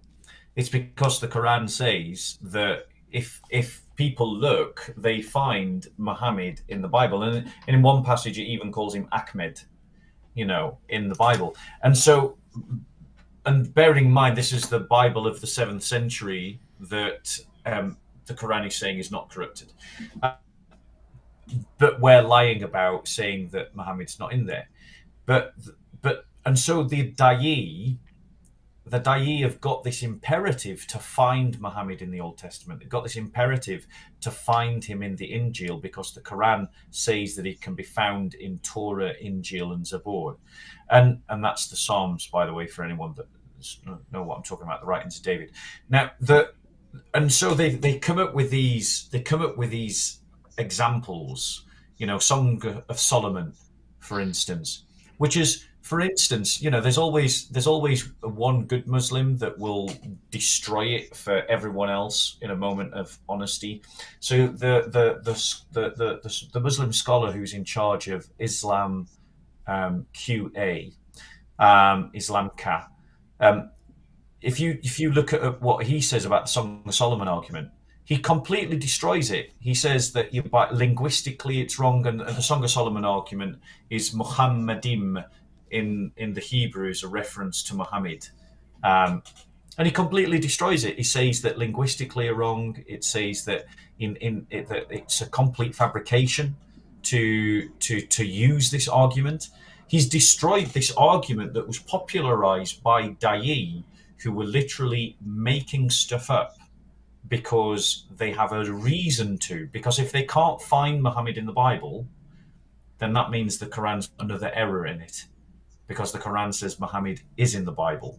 And what I find really interesting is what's the popular verse that shows Muhammad in the Bible has changed over time. It used to be John 16. Now it's, is it Isaiah 41 or 42? 42. Is there new 42? Isaiah 42 is the new favorite, but it used to be the Songs of Solomon. It used to be Deuteronomy 18:18 is still a kind of popular one. The Songs of Solomon is a popular one, but it's quickly dying out. The Gospel of John 16, is a dying argument. So they're changing their argument based upon the fact that they come out with this crap. Mm-hmm. Lots of ignorant Christians. Bob, are you saying that Muhammad is not the incarnated husband of Solomon's wife in that erotic love poem? I am saying, yes, that Muhammad is not. I'm basically saying that if you take that literally, Muhammad's gay, because it's a man talking about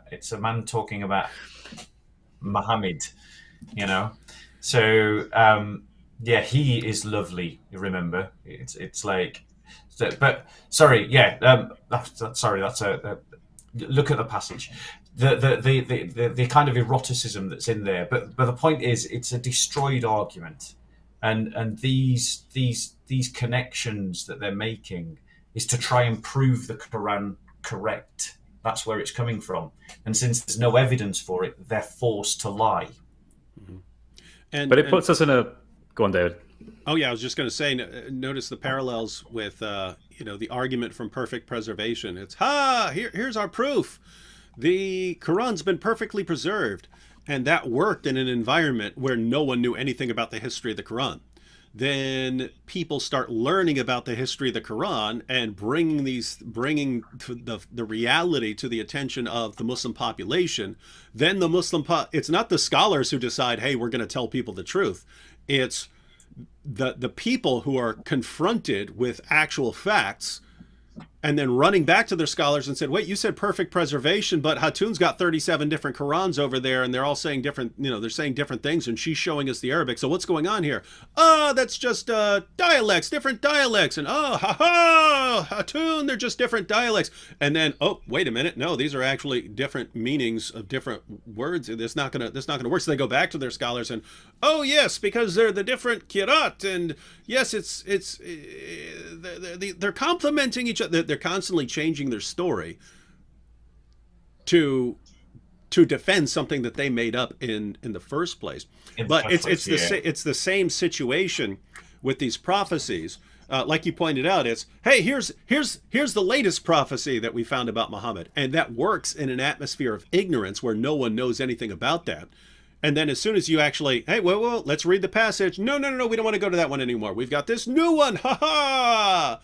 And that works in an atmosphere of ignorance until people start refuting it. And then, oh, no, that's not our prophecy anymore. Now we're going to this other one.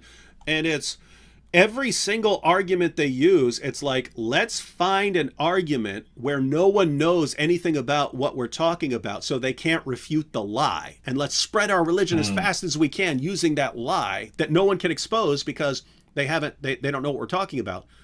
And we'll use that until people actually do the research, refute the lie. But by that time, we'll just change the argument to something else. And it's like, guys, again, what is this religion that's just obsessed with building itself upon nothing but lies and constantly shifting the argument is? It's just... It's because it works, David. It works. The reality is huge sections of the body of Christ are completely ignorant and get easily duped by these arguments.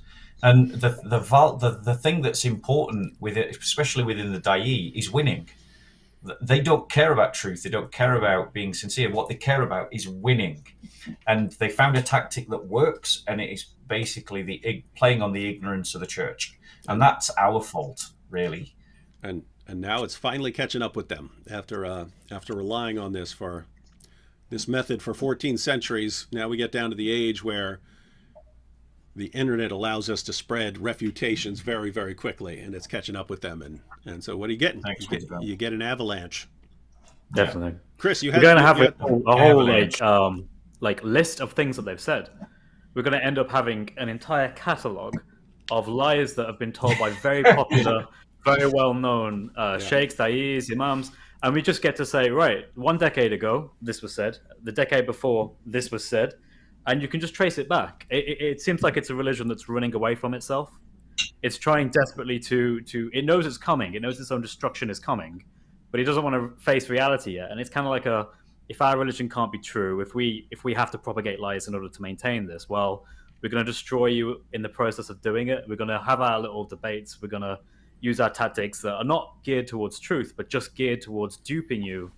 Like Bob said, but as much as we possibly can, so you think that we're telling the truth, and then we worry about the consequences decades later. I don't think it's a matter of decades now. I think it's a matter of years. I think they're at a point now. I don't think they're even. I don't think they're that conscious of it. I don't think they're thinking to themselves, "Oh, we'll kick the consequences down later." I think that they're focused on just winning. And actually, like you said, we're going to end up creating this catalogue of here's what you said in the 70s, here's what you said in the 80s, here's what you said in the 90s, here's what you said in the early 2000s. And look, what you're saying in the 2000s contradicts what you said in the 1970s. What you say in 2020 contradicts what you said in the year 2000. It's the collapse of Da'i polemic and Da'i apologetic. By the way, Chris, I don't know if you're interested in writing, but 101 lies told by Dawagandists would be a good one. And here's the exact quote of what they said, and here's the refutation. And even lots of times it could even be, here's a quote from Yasser Qadi saying perfect preservation down to the letter from the time of Uthman. Here's Yasser Qadi admitting that it's a lie during the same time to students of knowledge. Here's him being confronted with the inconsistency, and here's him lying to get out of it. I'd have to figure out how to make sure it's just 101 and no more. But yeah, you can make it 1,000,001, but that's going to be a long book. That sounds like a fun idea. All right, we want to do one more quick round. Okay, how do you want to do it? We'll keep going. What do you got? What do you got, Bob? Okay, so my final reason why Islam is clearly false is the complete and abject failure of Muhammad.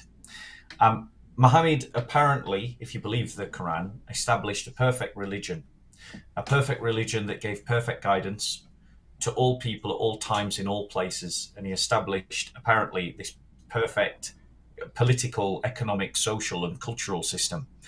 And yet immediately upon his death, the whole thing fell to pieces.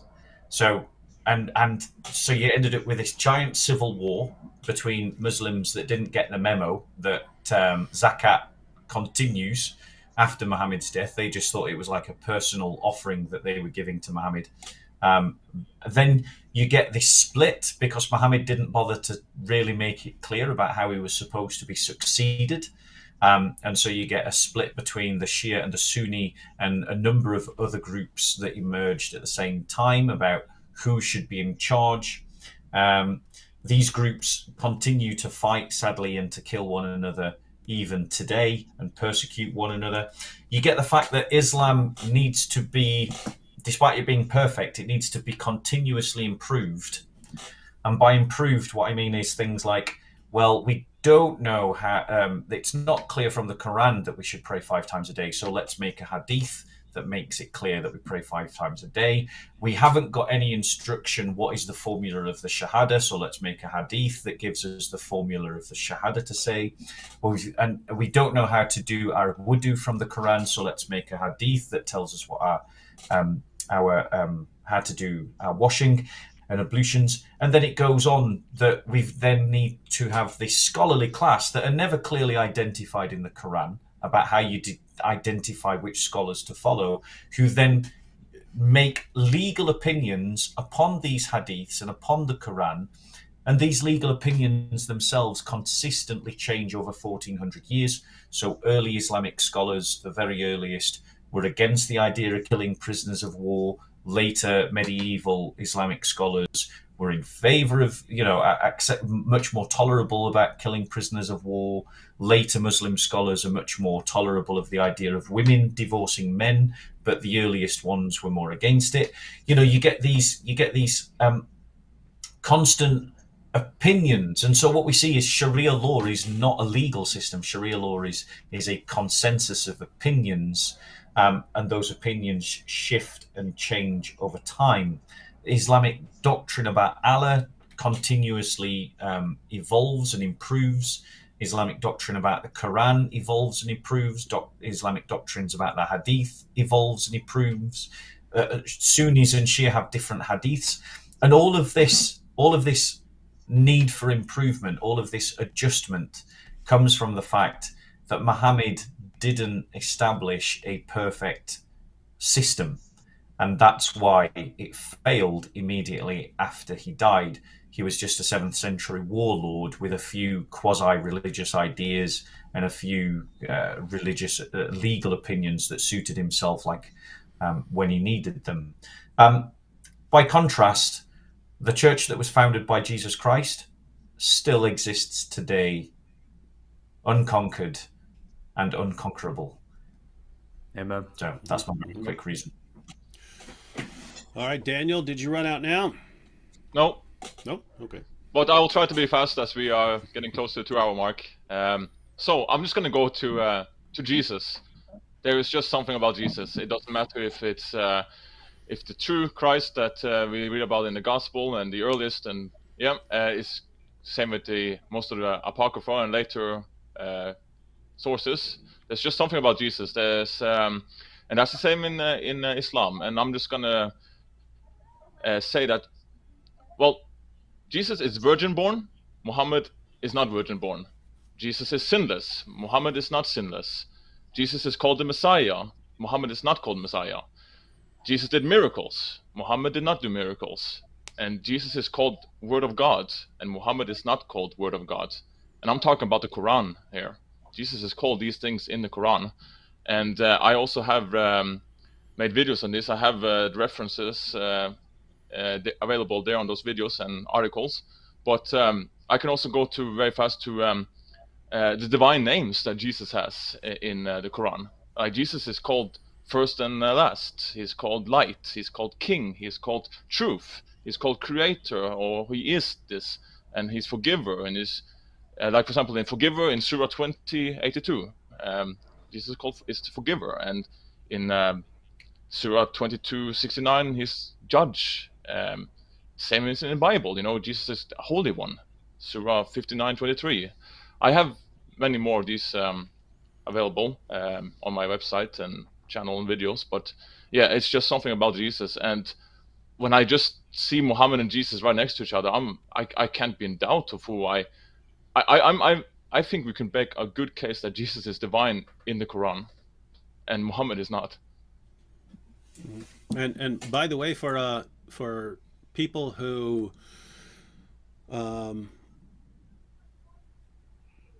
don't have a lot of experience having discussions with Muslims, and you're not sure where to go, two of the things that we've talked about here are great places to start, and that's one of them that Daniel just mentioned. Just comparing Jesus and Muhammad, even comparing Jesus and Muhammad according to the Quran or according to the other Muslim sources, massive world of difference, even according to the Muslim sources. And the other one, of course, would be what we talked about earlier: learning what the Quran says about the Bible. That the Quran affirms the inspiration, preservation, and authority of the Jewish and Christian scriptures, and yet contradicts them. Those are good areas, because not everyone wants to start out blasting away at Muhammad and Aisha and stuff like that. Especially if you've got a Muslim friend and you don't want things to escalate too quickly. You're on comparatively safe ground, drawing out some comparisons between Jesus and Muhammad, or talking about the Bible and how the Quran confirms it and so on. But these are massive problems. These are massive problems, and if you can get your Muslim friend to see those problems, your Muslim friend might be on his way out of Islam there. All right, Chris. Cool. So I think a good way of ending this is probably to talk about what I think are just the philosophical problems that Islam has, particularly to do with the nature of God and how Muslims view God in Islam. So one thing that always strikes out to me is they have 99 attributes, and one of them is the Creator.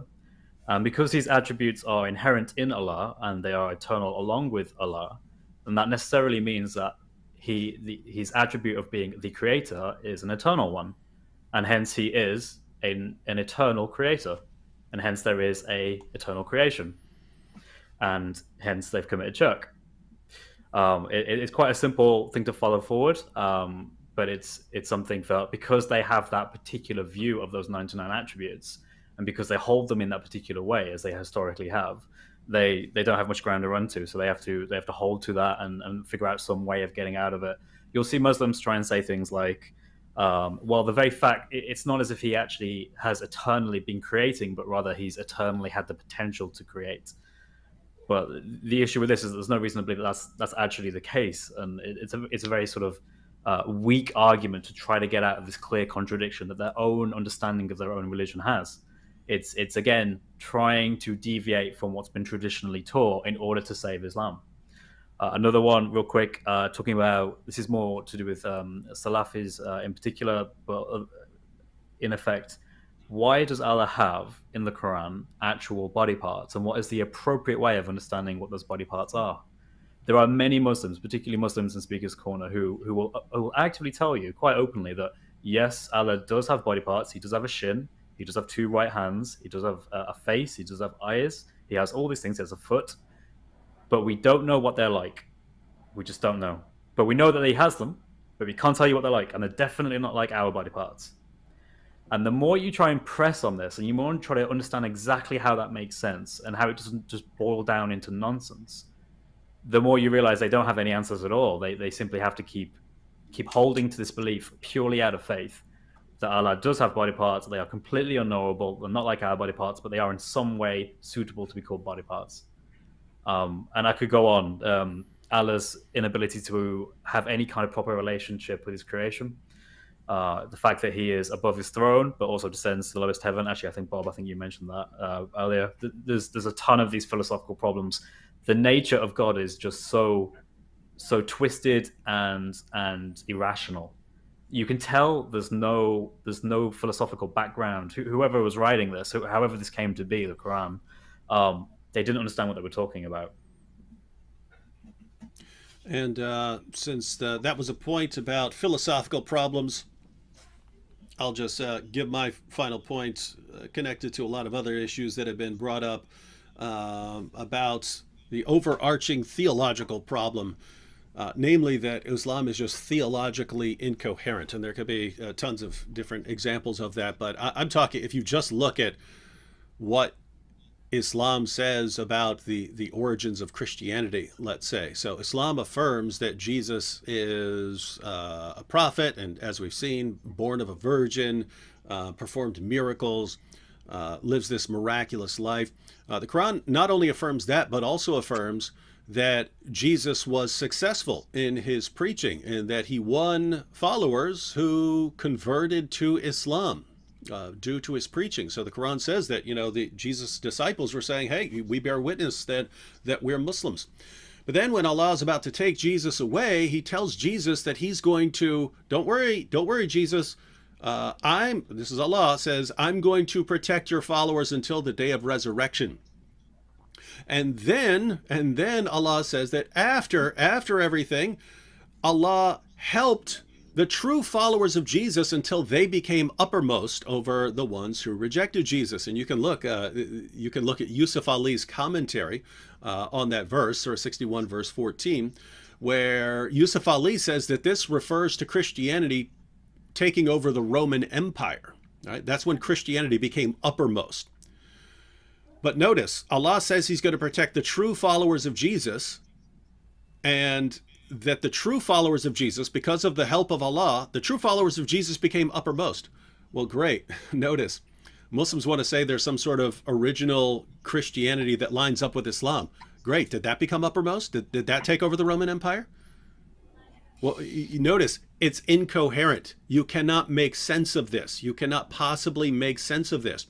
There are two possibilities. Allah helped the right people or he helped the wrong people. If he helped the wrong people, then, oopsie, I promised Jesus I was going to help the right people, and I helped the wrong people, so Allah would be stupid. But if Allah helped the right people, then that would be Christians who believe in Jesus' death, resurrection, and deity, and the Trinity, because those are the Christians who became uppermost. Those are the Christians who permeated the Roman Empire. So notice that there's no way out of this. And then you look closer and you say, the Muslims want to say that Christianity has been corrupted, even though Allah says he's going to protect the true followers of Jesus until the day of resurrection. Not that the Apostle Paul's going to come in there and corrupt things. But Muslims want to blame someone. And, last generation it was, the Council of Nicaea. That's where it was all changed, until you got people who actually knew what happened at the Council of Nicaea, and that didn't work anymore. So now then it was, the Apostle Paul did it, when earlier generations of Muslims affirmed the authority of the Apostle Paul, affirmed him as someone sent by Jesus. But now they have to blame the Apostle Paul. But look at what they're doing now. So now Allah said he's going to protect Jesus' followers until the day of resurrection, but oopsie, the Apostle Paul came in and just stopped Allah from doing what he said he was going to do. And then what do you have there? But then you got this additional problem. If you're talking about corrupting the gospel, I open up the gospel and it says that Jesus died on the cross and rose from the dead. Did Paul corrupt that? According to Islam, that's what Allah corrupted, right? Allah's the one who tricked people into believing that Jesus died on the cross and therefore later appearances convinced them that he rose from the dead. It's Allah who convinced them of that. Don't blame the Apostle Paul. It's Allah. Allah corrupted Christianity according to Islam. He is the one who convinced people that Jesus died on the cross, which is what started Christianity. And that would be, if you follow this narrative, that would be what convinces Jesus' followers to go back to their thinking on the Old Testament and conclude that Jesus is divine. Allah started all of that. But wait a minute. Now you've got the guy who promises Jesus that he's going to protect his true followers until the day of resurrection and then says that he did it, but the ones he helped and preserved and made uppermost are Christians who believe in Jesus' death, resurrection, and deity, when Allah is ultimately the one who corrupted Jesus' message and produced these doctrines. There's no way to make sense of this, guys. It is absolutely incoherent. And you know what it really, really looks like, to our Muslim friends who are watching, what it really, really looks like is we're told that false prophets and false teachers are coming, and that they're coming to corrupt the gospel. And we look at the gospel according to the apostles as they go out and preach in the book of Acts, and it seems to have a lot to do with Jesus' death, resurrection, and deity. And we're told false prophets are going to come, and Muhammad comes along. Hey guys, we agree with you on Jesus being born of a virgin and performing miracles, and he's the Messiah, and he's sinless. We agree with you on all that. Just these three little things that we got to get rid of. He didn't die on the cross. He didn't rise from the dead. He's not Lord. So let's just get past that. And so the Christian response should be that you are the most obvious false prophet who's ever walked the planet. You come with complete theological nonsense. You turn God into a deceiver in order to attack the gospel. There's no way this is from God. 0% chance. So our Muslim friends out there, you need to get out of this religion. All right. Any final thought? Go around. Bob, any final words here? Yeah, my final words would be this. It would be to any sincere Muslims, because we know there are sincere Muslims. We've been sort of bashing the da'i, and sometimes we use the term Muslim when in our minds we're all thinking about this group of Muslims called the da'i, who are responsible for this bag of lies that they just constantly pour out on you and everyone else, and then you're encouraged not to question them. But I would want to encourage every sincere Muslim who watches this, because we know you exist. Like I say, this week I spoke with 3 Muslims who've all become Christians, to pick up a Bible and to go and find a knowledgeable Christian to talk to, not just the next Christian that you meet, but go and find a knowledgeable Christian to go and talk to and ask them your sincere questions about what the Bible teaches. Go and actually learn about who Jesus really was in history. Go and learn who Jesus was in terms of his Jewishness and the Jewishness of the Second Temple that he walked in and walked around. And then ask yourself this question: what do you think about this Jesus? And if you, as I suspect you will, you'll consider him to be the most amazing human being that's ever lived, then I would ask you to consider the question whether you should follow him and become his student. That's my final thought. All right, Daniel. Yeah, I kind of want to echo Bob on that. The truth can handle it. So, I mean, in the Quran, Muslims are even encouraged to ask the people of the book, So try to since what we've been discussing for these 2 hours, the history is not in favor of Islam when it comes to this, and the evidences, the scriptural textual evidence, are not in favor of a corruption or this changing that Islam needs for this slogan. So just read the gospel and the Bible without these Islamic lenses, and pray about it. Reach out in prayer to Jesus, and again, we are not doing this thing because it makes us feel good. We want to take the words of Jesus seriously. We want to be with him for eternity because he's the maximal great being, and we also kind of want you guys to be there with us. So this is This is out of love, but it's not only about an order from Jesus. It's out of love. You guys are His image bearers, and you know, again, truth can handle it. Bible's been under scrutiny for a long time. Now is the Quran starts to get under scrutiny, the same Western standard that the Bible has been under for a long time. The Bible can take it, so now let's see how the Quran can take it. It's internet, information, translations, is all available now. So let's put the same test to the Quran. Chris, final thoughts. So to any sincere Muslim who's watching this, the questions I think I would love for you to ask yourselves and really wrestle with is, why is it that Allah allowed for the Christians to be deceived for so long? For 600 years, Allah deceived everyone who thought they saw Jesus die on the cross, putting on what was in effect a magic trick to convince them of something that was totally different than what they saw. They were completely confused by exactly who it was who they thought they saw on that cross. Why is it that Allah doesn't love me as an unbeliever of Islam? Why is it that I can conceive of a greater being, a being that loves all human beings, who desires all of them to come to Him? Why is it that your da'is, your imams, I mean, we've said it before, they've constantly lied to you, but at what point is that just going to be enough? Is that just going to be one lie too many? Why is it that they're telling you now that the Qur'an and the roof, they've always been honest about that. They've never tried to hide that from you and just tell you that there's just one Quran. Why do you think that is? And I hope that you pick up a Bible and you read the Gospels and you understand that the person of Jesus is much better understood from the historical account of the Gospels, because those were written at the time and those were written within the same century, not 600 years later. And those will give you the actual picture of who Jesus really was, and will actually draw you to the real true God, and not a very confused God who doesn't understand exactly what He's doing. And I think I'll leave it at that. Amen. Yeah, and along some of those similar lines, Muslims, what arguments do you have to support your religion that aren't based on lies? I'm not familiar with any. And all the arguments you've been given to show that Islam is true, they're all lies, right? And if you look at Christianity, you look at Christian apologists. Christian apologists can be wrong. They can get things wrong. They can be mistaken. They can be biased. But I mean, I can't think of a Christian apologist, a popular Christian apologist who just goes around just making things up to support the religion. Why? Because we would call him out.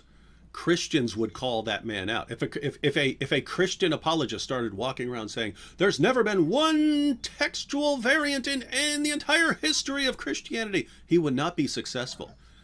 It would not be just masses of people believing him and then eating it up and then all going, oh, this is the proof of our religion. We would expose him. We would not allow him to lie about reality.